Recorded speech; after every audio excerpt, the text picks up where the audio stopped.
श्रीकृष्णाय परब्रह्मणे नमः। श्रीमद्भगवद्गीता ध्यानश्लोकाः।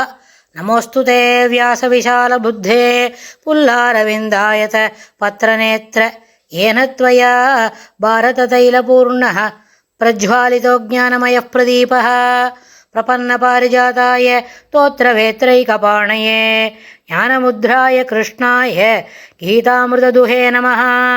सर्वोपनिषदो गावो दोक्ता गोपालनन्दनः पार्थो वत्सत्सुधीर्भोक्ता दुक्तं गीतामृतं महत्। वसुदेवसुतं देवं कंसचाणूरमर्दनं देवकी परमानन्दं कृष्णं वन्दे जगद्गुरुम्। அடுத்தது மூன்றாவது அத்தியாயம் கர்மயோகத்தில் 24வது ஸ்லோகம். உத்சீதேயுஹு இமே லோகா ந குர்யாம் கர்மசேதகம் சங்கரஸ்ய ச கர்த்தாஸ்யாம் உபஹன்யாமிவ பிரஜாः. உத்சீதேயுஹூரிமே லோகா ந குர்யாம் கர்மசேதகம் சங்கரஸ்ய ச கர்த்தாஸ்யாம் உபஹன்யாமிவ பிரஜாः. இந்த ஸ்லோகத்தில் பெருமாள் என்ன சொல்கிறான்னு கேட்டால், அகம் சேதகம். அகம் என்று சொன்னால் தன்னை தான் சொல்லிக் கொடுக்கிறார் பெருமாள். கர்மத்தை ந குறியாம் சேது, கர்மத்தை செய்யாமற் போனால், இமே லோகான் இந்த உலகங்கள், உத்சீதேயுஹு அழிந்து போகும். பெருமாள் அவருடைய கர்மா என்ன? உலகத்தை சிருஷ்டிக்கிறது. சிருஷ்டி ஸ்ருதி பரிபாலனம். ஸ்ருதி சம்ஹாரம். சிருஷ்டி ஸ்திதி சம்ஹாரம்.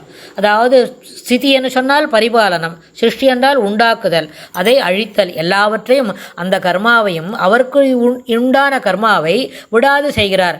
அப்படி அவ்வாறு செய்யாமல் போனால், இமே லோகா உத்சேயுஹு இந்த உலகங்கள், உத்சீதேயுஹு அழிந்து போகும். மேலும் சங்கரஸ்ய கலக்கத்திற்கும் ஜாதி குழப்பத்திற்கும் கர்த்தாஸ்யாம் கர்த்தாவாக ஆகிவிடுவேன். மேலும் இம பிரஜாக இந்த ஜனங்களை உபகன்யாம் அழித்தவனுமாக ஆகிவிடுவேன். அதனால் என்ன செய்யணும்? கர்மாவை, எனக்கென்று விதிக்கப்பட்ட கர்மாவை நான் விடாது செய்ய வேண்டும். அவ்வாறு செய்யாமற் போனால் உலகத்தில் கேடு விளையும், குழப்பங்கள் விளையும், ஜாதி குழப்பங்கள் ஏற்படும். அதனால தான் பெருமாள் இந்த மாதிரி ஜாதி குழப்பங்கள்லாம் வரக்கூடாது அப்படின்றதுக்காக அங்கே 16,000 ஸ்திரீகள், அந்த கன்னிகைகளை தானே மணந்து கொண்டு அவர்களுக்கு ஒரு சிறப்பான வாழ்க்கையை அமைத்து கொடுத்தார். அது மேலும் இதில் என்ன இருக்குது? இதுபோல் சங்கரஸ்ய கர்த்தாஸ்யாம் அப்படின்னு சொன்னால், ஏற்கனவே இந்த மாதிரி சண்டை நடக்கும், இதெல்லாம் வரும். அதுக்கு மேலே இன்னும் என்ன ஆகும்? ஜனங்களுக்கு ஒரு அம்மாவாக இருந்து அவனுக்கு பையன் காலமாயிட்டா அம்மாவோட வாழ்க்கை ரொம்ப திண்டாடி போயிடும். ஒரு பொண்ணாக இருந்து அவளுக்கு வீட்டுக்காரனாக இருக்கிறவன் சண்டையில் செத்து போயிட்டா அவளுக்கு வாழ்வு இல்லாத போயிடும், பசங்களுக்கு அப்பா இல்லாத போயிடும். அப்போ அந்த அம்மாவையும் அம்மாவோட மருமகள் அந்த குழந்தைகள்லாம் யார் காப்பாற்றுவா? உலகத்தில் ரொம்ப கஷ்டம் வந்துவிடுமே. இப்படி எப்படி சண்டை போடுறதுன்னு அர்ஜுனனுக்கு ஒரு குழப்பம் வந்த பொழுது அதை இங்கே பெருமாள் அதுக்கு பதில் சொல்கிறார். அதனால் என்ன? சங்கரஸ்ய கர்த்தாஸ்யாம், அர்ஜுனன் பயந்து கூறிய ஜாயதே வர்ணசங்கரகா சங்கரகா அப்படின்னு சொன்னதை இங்கே பெருமாள் என்ன பண்ணுறார்? இன்டைரக்டாக அந்த வருத்தத்துக்கு, அந்த மன எண்ண ஓட்டத்திற்கு இங்கே விடை கொடுக்கின்றார். என்ன?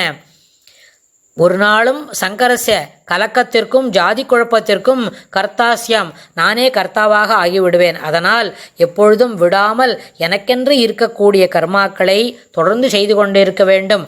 அவ்வாறு செய்யாமற் போனால் இதை அழித்தவனாகவும் நான் மாறிவிடுவேன். அதனால் கர்மாவை விடாது செய்ய வேண்டும். இதற்கு முன்னுதாரணமாக விடாது செய்யக்கூடிய கர்மாக்களை செய்பவனாக நான் இருக்க வேண்டும் அப்படின்னு பெருமாள் தன்னை பற்றி, தன்னுடைய ஃபர்ஸ்ட் பர்சனில் தான் என்னெல்லாம் செய்யணும் அப்படின்றத அர்ஜுனனுக்கு தெளிவாக விளக்கி சொல்கிறார் இந்த 2 ஸ்லோகத்துலேயும். அடுத்த ஸ்லோகத்தில் இன்னும் என்ன சொல்லிக் கொடுக்க போகிறார் அப்படின்னு நம்ம பார்க்கலாம். ஸ்ரீகிருஷ்ணாய துப்யம் நமஹ.